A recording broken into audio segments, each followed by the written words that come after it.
Hey everybody, my name is Latrice Sampson Richards. I am a licensed professional counselor and a certified life purpose and relationship coach for Black women who are ready to heal from our past so we can build the future that we deserve. And you are tuned in to episode 34 of Unicorns Talk Podcast, your weekly girl talk about Black women, our healing, and manifestation. Thank you so much for tuning in. I'm really excited about today's show, so let's go.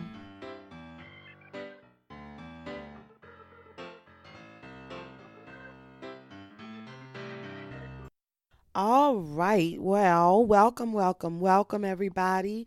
Like I said before, my name is Latrice Sampson Richards. I'm so happy to be here, y'all. 34 episodes already. I mean, it feels like I just got started. I'm not even going to lie. As you can tell, my voice is a little, sounding a little mannish right now. I'm really definitely struggling with allergies and sinus and everything else. So I know I'm a couple octaves lower than what you may be used to. But don't be afraid, girl. It's me. I promise it's me. So I got all of my healing aids here. I got some tea and some, like tissues. And I've been chewing on ginger and all kind of stuff, girl, trying to make sure that I'm able to show up for y'all today. And so please just bear with me as I get through this episode, hopefully without coughing up a lung or anything like that, okay? But welcome. I'm so glad to have y'all here today. Today's topic is unchecking your boxes.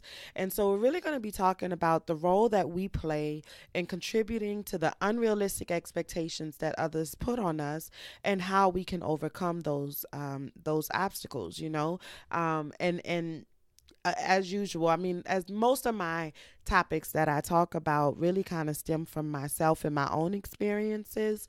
And this is definitely one of those. All right. And so this week's high five definitely goes to Bey-chella, of course. I mean, hashtag Bey-chella. All right. And the twist this week is that it's actually going to be this week's reality check as well. So I'm going to be talking all things Bey-chella today because there's just so much to discuss. I mean, I'm not going to pick it apart, but I definitely have a lot that I want to say. If you haven't already, please make sure that you rate, comment, and subscribe on Apple Podcasts or really anywhere that you're listening to the podcast right now. I really love it when y'all let me know that you're listening and add to the conversation either on social media or by sending us an email or something like that. So make sure you do that. Share your stories on Instagram, share on your timeline, things like that. Mention me, tag me, at me, however you say it, so I can see it, and I'm definitely going to repost it and give you a shout out on next week's show. Okay. All right. So let's go ahead and get started. So, how did I come to talk about this topic for this week? Okay. Unchecking your boxes. Last week I told y'all the story about, the conversation my husband and I had about Cardi B. I think I told y'all about that story, about the conversation that my husband and I had about Cardi B. When her Bodak Yellow first came out, we had this whole thing because we were in the car and the song came on and I was just like, Cardi is not all that. Not like, well, I didn't say that. I did not say that. All I said was that lyrically, she's not a traditionalist in terms of hip hop and things like that. Like, she's not what I would consider to be one of the greats in the industry or whatever. And my husband kind of took that as me saying she wasn't shit, which is really not what I was trying to say, but I can definitely see how it came off that way, And so anyway, ever since then, we've kind of had this inside joke, about my feelings about Cardi B. But I really, since then, have actually given her a listen and actually, given her a chance. And I definitely feel like I've connected with her in terms of her story and things like that. And so I just see the whole situation differently. I see her differently and I feel differently about it. And I told him that, So anyway, her new album came out last week and I finally got a chance to listen to it. And it's so good. I really, really enjoy it. And so I took a screenshot of it and I sent it to my husband, letting him know that I was listening. And I said, "Oh, babe, I really like it." And so he sent me a message back and he was like, "Really?" Now, the way that I read that was him saying, like, really, you like that kind of music? Like, I can't believe you like that kind of music. He ended up saying that that's not how he meant it, but that's definitely how I took it, you know? And so my response to him in that moment was, don't box me in, babe. Like, don't put me in those boxes and stuff like that. Like, I can like ratchet music, you know what I'm saying? Like, sometimes I just want to do hood shit with my friends, and that's okay, you know? And that really just made me start thinking about the boxes that I've put myself in. Now, I've told y'all more than once that my relationship with my husband is definitely one of the most intimate relationships that I've ever had. Not just intimate physically, but intimate in a relationship or in a relational kind of way. My husband knows things about me and understands parts of me that I've never even attempted to explain to other people. And so I literally can say that he knows me and understands me in a way that nobody else really does. And that's because I've literally never uttered certain words, like things that I've told him and things that he knows about me, things that I've been open, honest, and upfront with him about. I've never uttered those words to another human being, you know? And so I definitely feel like my husband and I have a really close connection. And I can say that he knows me, you know, about as well as anybody in this world. And so for me, this idea of feeling like he was putting me in these boxes, it really made me kind of hold up the mirror to myself and be like, well, what is it, what is it that I've been withholding from him that would make him, you know, be shocked or surprised that I like Cardi B? You know what I'm saying?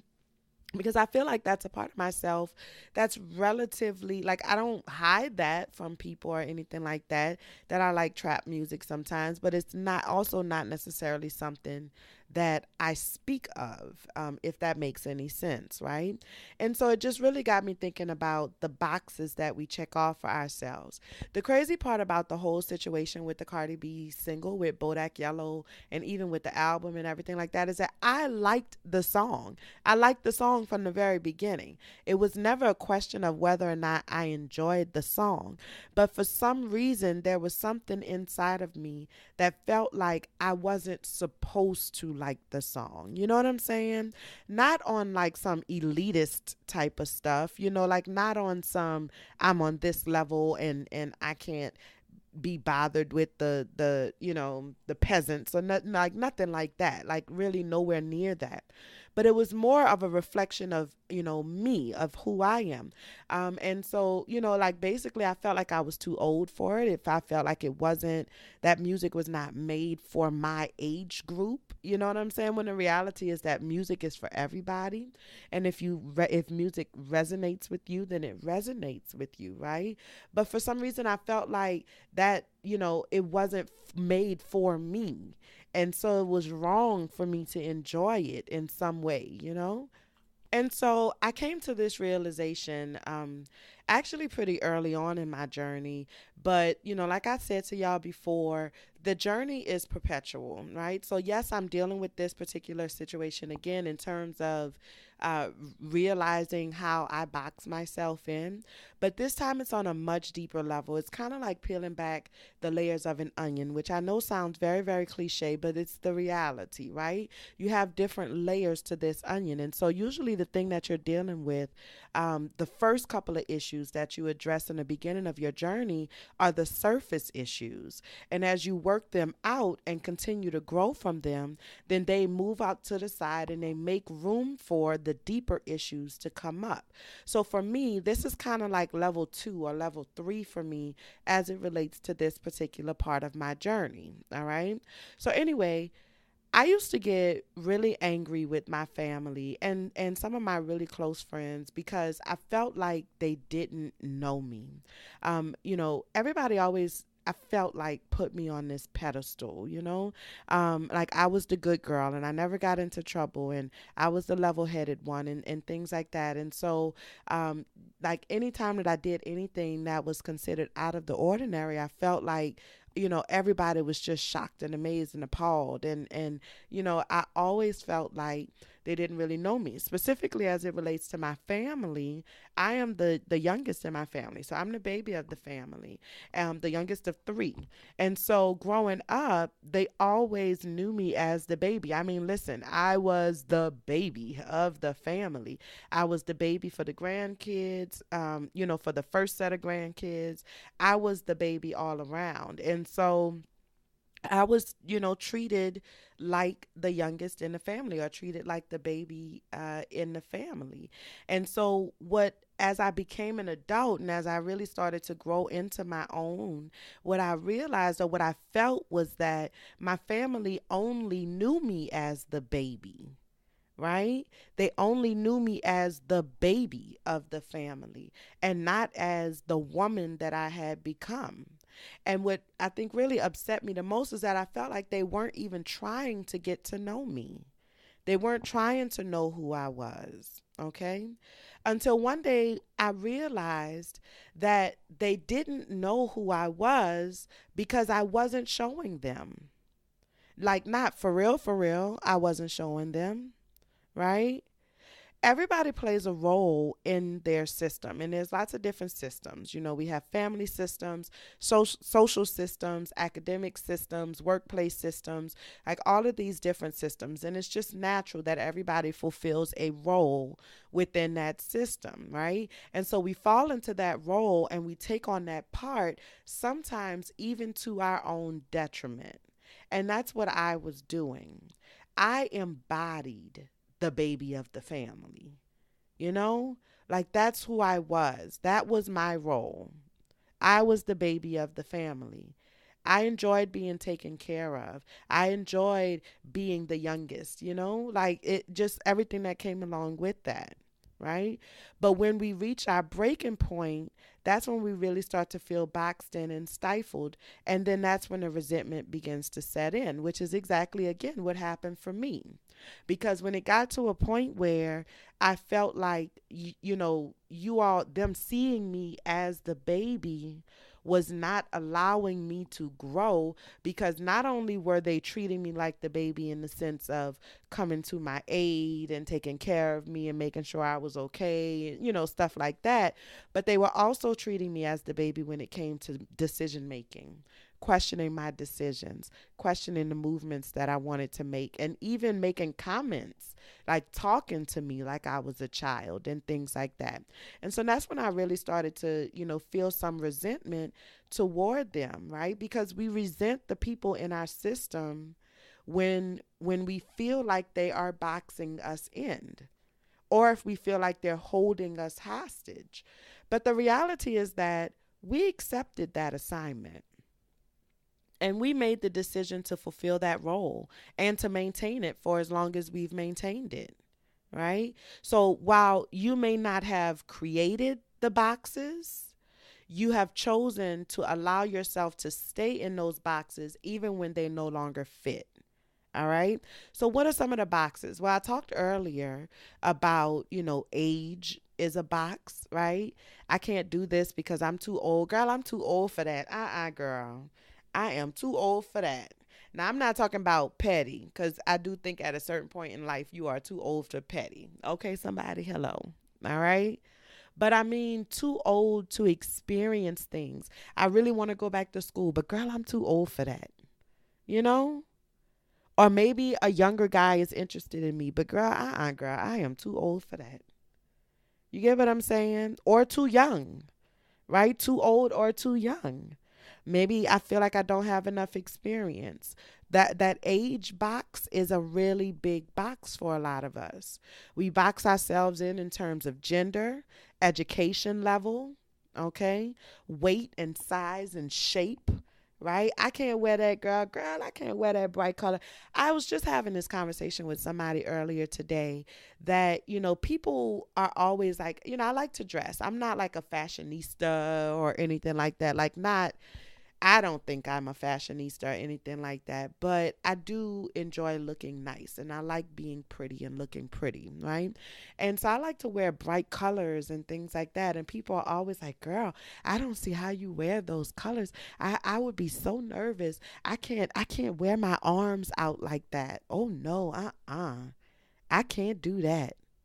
My arms too big, my legs too big, right? We box ourselves in. We don't have to do that. We can box ourselves in based on race or culture or socioeconomic status. We box ourselves in based on ability, our looks, right?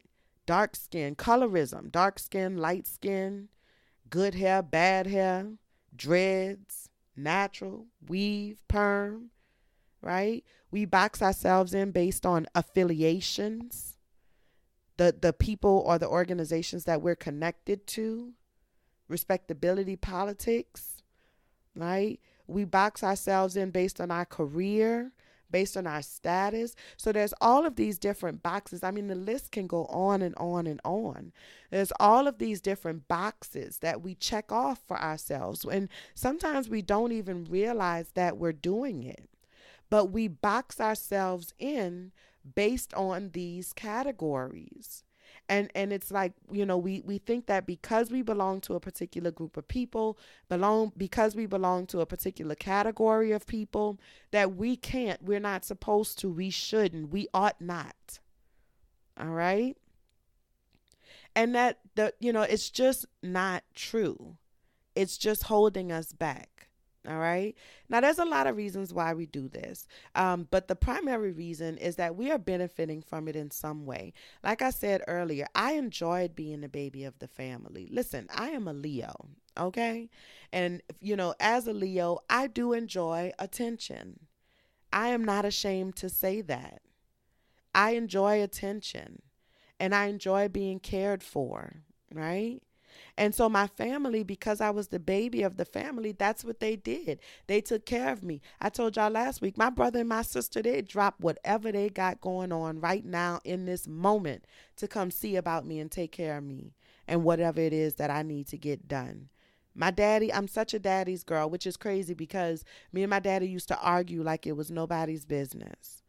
But if I needed something, my daddy was going to take care of it. So I was the baby of the family, and it fed my need for attention. It fed my need to be taken care of. Look, my family didn't even know I could cook until about 5 or 6 years ago. For real. Because I never had to. There was never a reason for me to cook when I was around my family. Because either my daddy gonna cook or my mama gonna cook or my sister is gonna cook or my sister-in-law is gonna cook. There was never a reason for me to cook when I was around my family. But my friends knew I could burn. Because when I was on my own, away from my family, I had to take care of myself. And so even though I wasn't aware of it for a very long time, fulfilling the role of baby of the family, it really fed my need to be taken care of. And there's a lot of reasons why, people allow themselves to remain in these boxes way longer than they should. For some of us, it's not having to worry about money or living expenses. Again, being taken care of, but just in a different manner, right? Being kept in some ways, being able to live a life of luxury or like a particular lifestyle. Right? For some of us, what we're benefiting from it is avoiding confrontation.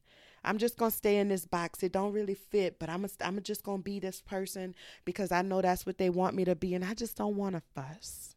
I don't want to cause no problems, right? Avoiding responsibility, not having to take responsibility for your life, for who you are, for where you're going, right? Avoiding truly intimate connections with another human being because maybe I'm afraid of those connections. Maybe I've never had positive interactions or connections with another human before. And so even though I know that it's something I really want, I'm going to keep myself in this little box because if I know that if I belong to this particular group, if I say that I'm in this box and I present myself as a member of this box, then I don't have to worry about making connections with other people, right? And for some of us, it allows us to not be alone or to not feel lonely. Sometimes, we talked about this last week. Sometimes we allow ourselves to stay in situations or boxes just so that we don't have to be by ourselves. So we don't have to be alone. And so even though that box doesn't really fit who we are, even though that box doesn't really say anything about the reality of who we are, we stay there because at least I don't have to be alone. At least I don't have to be by myself and feel lonely. All right. There's always a reason why you allow yourself to continue to participate in that system, in that role, and keep yourself in that box. But doing so boxes you in, and it never allows the people that are around you sharing that system with you to genuinely know and understand who you are. And therefore, they can never really accept you as is, which for some people, honestly, is a benefit in and of itself. Avoiding vulnerability, avoiding being seen. For some of us, keeping ourselves in those boxes that don't fit, it's worth it to us.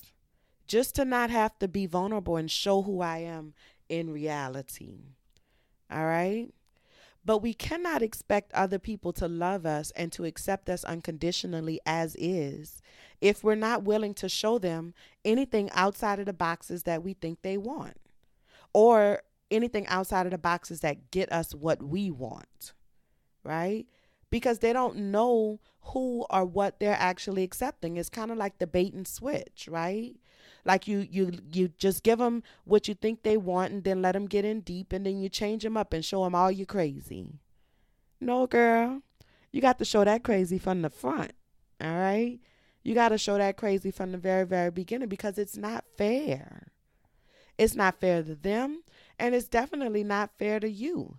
It's not fair to you because you get your hopes up based on a fallacy. Because every relationship you feel like is going to be a significant relationship for you, or you hope that it is if you're going to be 100% honest with yourself. You're hoping somewhere deep down inside that this relationship is the one, or that this friendship turns out to be long lasting. Lord, I sure hope I could trust this person. I sure hope this turns out to be somebody that's worth my time. Right? Because we need each other. We need people. There's nothing wrong with that.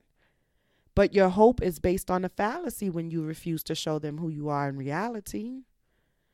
And so they're not able to make an informed decision about allowing you to be a part of their life or about the role that you will actually play in their system, right? But more importantly, it's not fair to them because they never have a chance to show up for you. It's not fair to either of you because they never have a chance to really show up for you in the ways that you need them to in a relationship, because you refuse to show them who you truly are or to tell them what you actually need. But all the while, you're still holding them to that standard of unconditional love, unconditional positive regard. All right? They will never be able to meet that standard because they are missing some very important information, which means that you will never really get what you need. And so it kind of becomes like this vicious cycle over and over and over of seeking relationship, connection, love, acceptance, and then disappointment. Receiving disappointment on the other side of that. And it just goes over and over, on and on and on, until you grow cold toward the idea of needing deeply intimate connections in your life. And that's when you become the bitter bitch. All right. And let's be real. We all know a bitter bitch, but we never think that we could end up becoming her. Well, guess what? Neither did she. She didn't plan to become a bitter bitch. It just kind of happened to her. After years and years of letdowns and disappointments, she shut down. And she tried to convince herself that she didn't need anybody. And so she became the bitter bitch. All right? So do yourself a favor and don't become the bitter bitch. All right. So how do you not become the bitter bitch in your life? Well, I'm going to tell you. Okay. I think one of the first things that you need to do that's really, really important is to stop shaming yourself into those boxes to begin with. Right. Who you are is enough. Give yourself permission to be who you are and to put that on display unapologetically. Don't shame yourself into those boxes that you have to be a certain kind of way, that who you are doesn't fit the mold or is not going to be able to get you to where you're trying to go. All right? Allow yourself to be seen to the degree to which is necessary for the relationship. I'm not saying you got to walk around being all things to all people. I'm not saying that you got to walk around with your whole heart on your sleeve and just letting any and everybody into your space, your domain, your spirit. That's not what I'm advocating for at all. But show yourself and use discernment to decipher who gets how much. Who deserves what levels of you. Okay? Because there is levels to this. All right, we talk about this in module 2 of the Empower Your Vision Masterclass, people categorization. Figure out the true role that you play within the system and then reestablish those boundaries to support this new role. So that means that you're going to need to look at the core people and the PRN people. You know, you need to assess the people that exist in your life. And you need to figure out who needs to know what, based on the roles that you play in their lives and they play in your life. All right?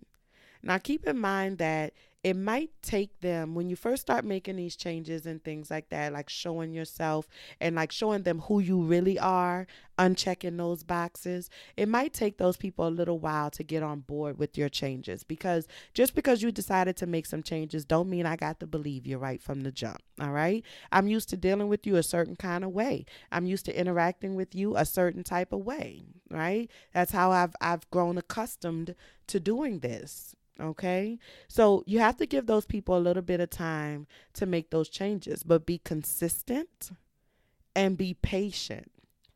The only exception to that is if it is an all or nothing boundary, right? So some boundaries we have and we're like, okay, you know, I can give y'all some time to work on this. I know that it might be a little difficult, but there's a little bit of wiggle room on this.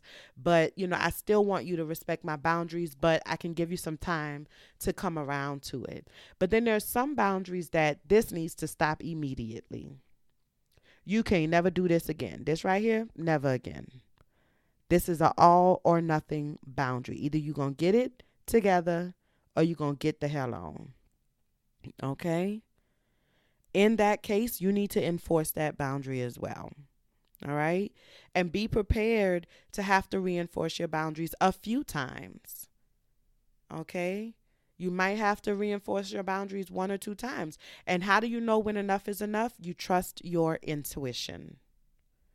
You trust your gut.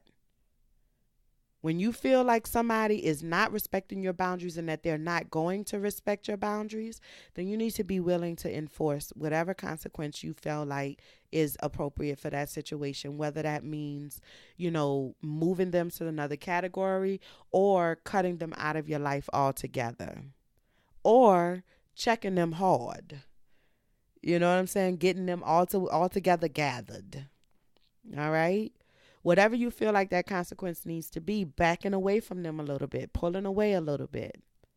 Whatever it is you feel like you need to do, you need to follow through though. Don't say it if you're not going to do it. Point blank, period. Everybody may not get on board, and that's okay. They have the right to choose to no longer be a part of your life now that you've decided that you want to show who you are. Don't take it personal. That is their choice. They made that decision based on what they need. Just like you made the decision to uncheck your boxes based on what you need in your life. And at the end of the day, you need to know who can truly accept you and who cannot. You need to know who are the people that's really ride or die, or the people that really accept you as is, and the people who cannot. You need to know that. All right? So do not apologize for who you are, and don't apologize for needing what you need. The only person that's responsible for your happiness is you. All right? But at the same time, don't use this as an excuse to not evolve. All right? Standing in your truth and saying, this is who I am, with all its mess, with all of its kinks, with all of its hiccups. This is me. This is what I bring to the table, good, bad, and ugly. That does not give you a free pass to be unapologetically dysfunctional and chaotic for the rest of your life. All right? The first step is acknowledgement and acceptance. That's what this is. That's what this is all about. But you still have to take action. It is not enough to just acknowledge. You have to take action in some way, shape, form, or fashion.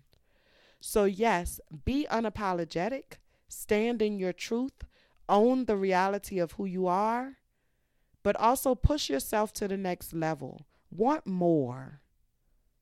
But want more because that's what you want, not because that's what you think the world around you wants you to be or to have. All right? So this week, I realized that I still have some work to do in this area. And I've made the decision to be intentional about showing myself more deeply in both my personal and my professional life. And so I genuinely believe in the power of authenticity in my own journey, but I honestly did not realize that there was still some hidden pockets that I had yet to address. Okay. And so your homework for this week is going to be to consider the parts of yourself that rarely, if ever, get expressed, but that if they were known to the people that need to know them, then it would have a positive impact on that relationship or on that person, right? So things that you don't really show, you don't really put on display, but that are central to understanding who you are and what you need. All right. And then express those things to someone who would benefit from knowing these things about you, or this particular thing about you. So I'm not saying get on your Instagram and tell the whole world. You can if you want to. All right. But, one particular relationship that could benefit from understanding this component of you, or this aspect of who you are. This could be a business partner, a romantic partner, a friend, a family member, or it could even be a client. All right. Not just some rando on the street, but somebody whose relationship with you could be positively impacted by letting them in on this particular aspect of your personality. And after you're done, of course, you want to document that experience either by journaling for yourself or by recording a personal voice note or something like that, so that you can process your thoughts and process your feelings about that experience. Was it good? Was it bad? Like how did you feel about it? Did it go better than you thought it would? All right. Do you feel like it made the relationship stronger? How did you feel about it? All right. And of course, I would love to know how it went for you. So feel free, if you do post it, to go ahead and tag me in that post, or send me, you can slide up in my DMs or something like that. Let me know how it goes. Or you can email me at unicornstalkpod@latricesampsonrichards.com and let me know how it goes. All right. Okay. All right. So coming up next is High Five.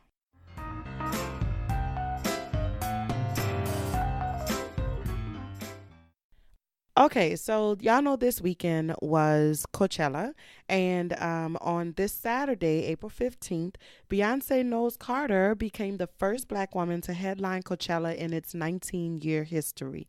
Now, this show was super black. It was super excellent. It was full of symbolism related to the black college experience, specifically the HBCU black college experience. And, like I've never necessarily been like a card carrying member of the Beehive, but I do enjoy me some Beyonce. I'm not even going to lie. Okay. I enjoy me some Beyonce. I don't stand as hard as some folks, but I was excited to see her performing at Coachella, and I made sure that I caught it. I didn't catch it live, but I did catch the replays. Okay. And I loved everything about this performance. She even told us what to call it. She said it's not even Coachella no more. It's Bey-chella or Bey-chella, right? Is it B? It's B, right? Lord, the hive gonna get me, Lord Jesus. Don't get me, hive. I'm allergic, okay? But I was very proud of Beyonce. Her performance was extra, extra, extra blackety black, black, black. And I really enjoyed that. I loved the Greek references. I loved just everything about it was awesome and amazing. Who doesn't love a good band performance and things like that? And so, and then afterwards, after she did the performance, I think the next day she announced that she's actually going to be launching a new scholarship for HBCUs, for 4 HBCUs. And I know that Xavier University, which is my sister's alma mater, is one of the recipients of that. And so I think it's like $100,000 altogether that she's going to be giving away in terms of college scholarships and things like that. And so, high five to Beyonce Knowles Carter, because I really like the direction that she's going in. I love that, she's proving that you don't have to, give up who you are in order to make it. And I really, really love that about Beyonce. And I'm proud of her and I'm excited for her. She's still growing. Now, some people comparing her, like saying that she's the greatest performer of all time, like she better than MJ. And I'm like, hold up, y'all. Now let's slow down. All right. Let's not move too fast, okay? I enjoyed the Coachella performance. I think we still a little high off the Coachella performance or whatever, but let's come on back down. Let's come on back down because Mike is, otherworldly. And while Beyonce has definitely proven herself to be a formidable force, I don't know if I'm quite ready to say that she has taken over that post. Okay, our memories are just so short these days, I think, is what it really is. All right, but high five to Beyonce for all of the black excellence that she displayed at Bey-chella this weekend. And, I'm just looking forward to seeing more from her. I was going to try to go to that concert, but y'all, the way my bank account is set up, I just ain't got it like that right now. You know what I'm saying? And I definitely want to see her perform before it's all said and done. But I'm just not a big enough fan to be willing to spend that much money, I think is what it really is. Now, this Lauryn Hill concert that's coming up, girl, I don't know, girl. I might have to see about that one. All right. But high five to Beyonce. Good job. I loved every minute, every second, every morsel of it. You did an awesome and amazing job. And then Bey-chella also is our reality check for today. So there's two things about this that I really wanted to talk about, okay? And the first one is slightly petty, but it's not really petty. It's just gonna feel petty. I think to people who just refuse to understand where I'm coming from with it. But I just feel like I need to say this because, with Beyonce modeling her performance after the Black college experience, I feel like, it kind of renewed the debate about, going to HBCUs as a Black person, going to an HBCU versus going to a PWI or a predominantly white institution. And so, reality check, you don't have to go to a HBCU to have a Black college experience. Yes, I said it. Okay. You don't have to go to a HBCU in order to have a black college experience. Now, I understand and I have a very deep appreciation and respect for HBCUs, which are historically black colleges and universities. Okay. More often than not, back in the day, the HBCUs were present because we couldn't go nowhere else. And I understand that. And I know that they serve a very, very important role in our community. And I would never say anything to diminish that. However, I feel like that respect is not returned for those of us who chose not to attend an HBCU. And so we seem to be looked down upon in terms of our blackness when other people find out that we attended a PWI. And it's time for that to come to an end. I'm over it.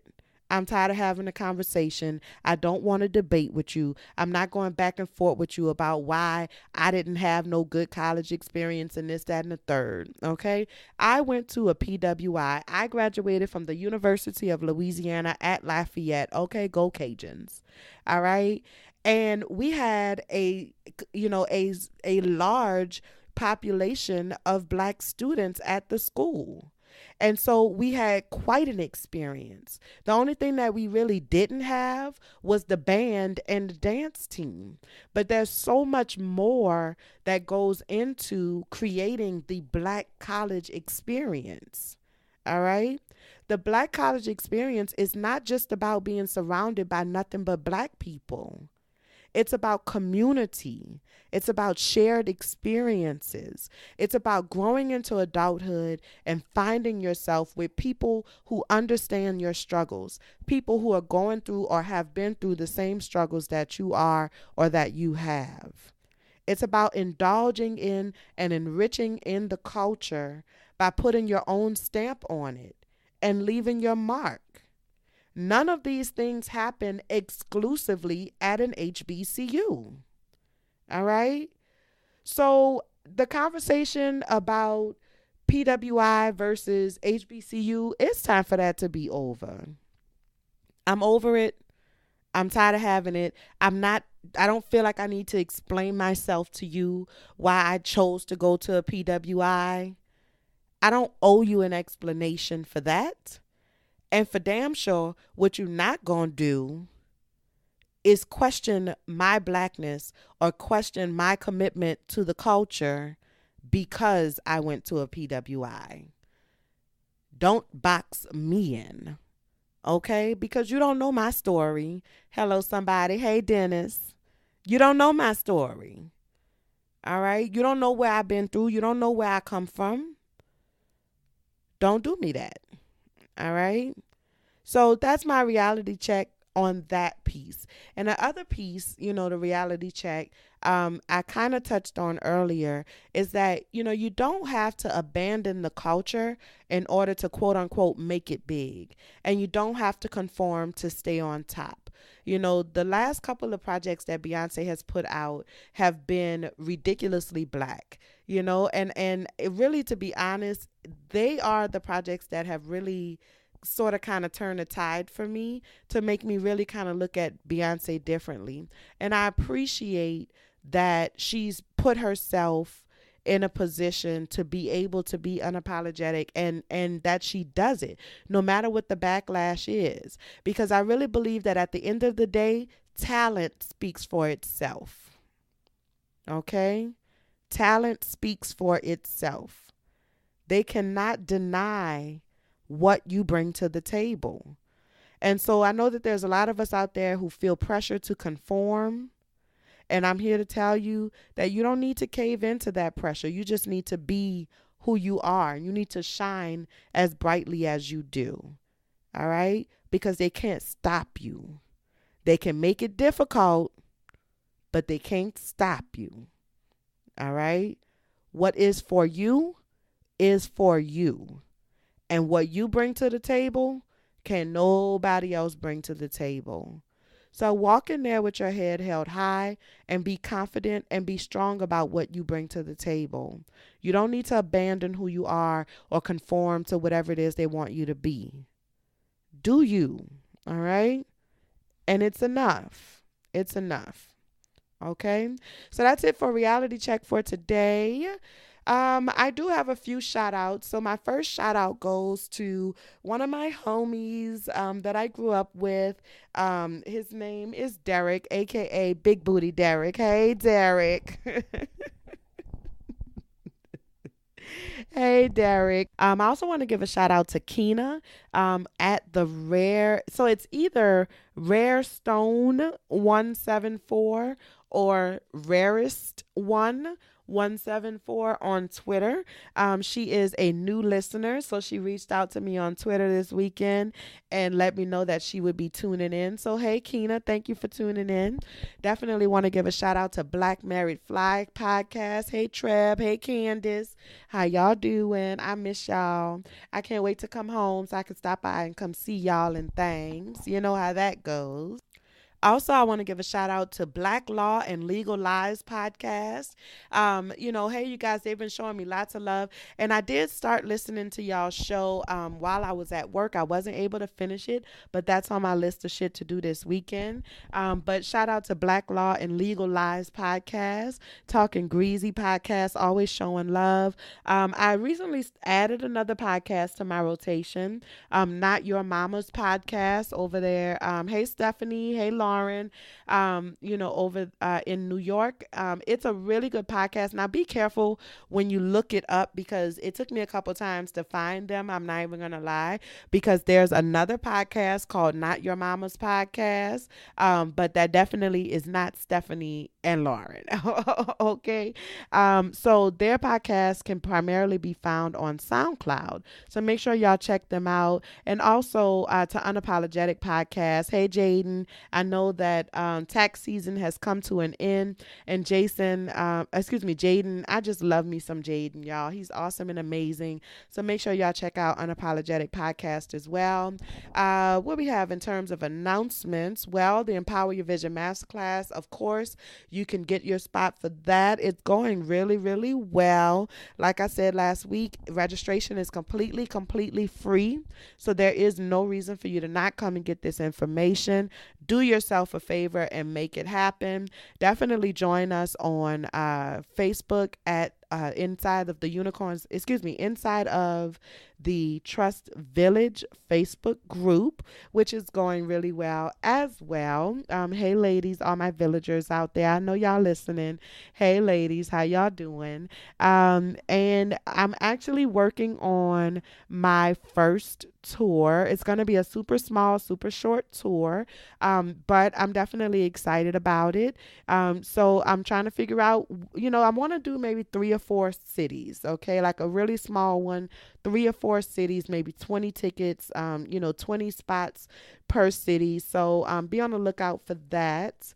Make sure that y'all follow on all of the socials at Unicorns Talk Pod on Facebook, Instagram, and Twitter. Online at latricesampsonrichards.com/Unicorns Talk Pod. You can listen on the web or you can find out everywhere that the show is available. Okay. Or you can follow me directly on Facebook and Instagram at Latrice Sampson Richards or on Twitter at LSamRichards. And that's it for today, y'all. That's the show. That's it. I love y'all and I appreciate y'all. And until next time, be well. Bye, y'all.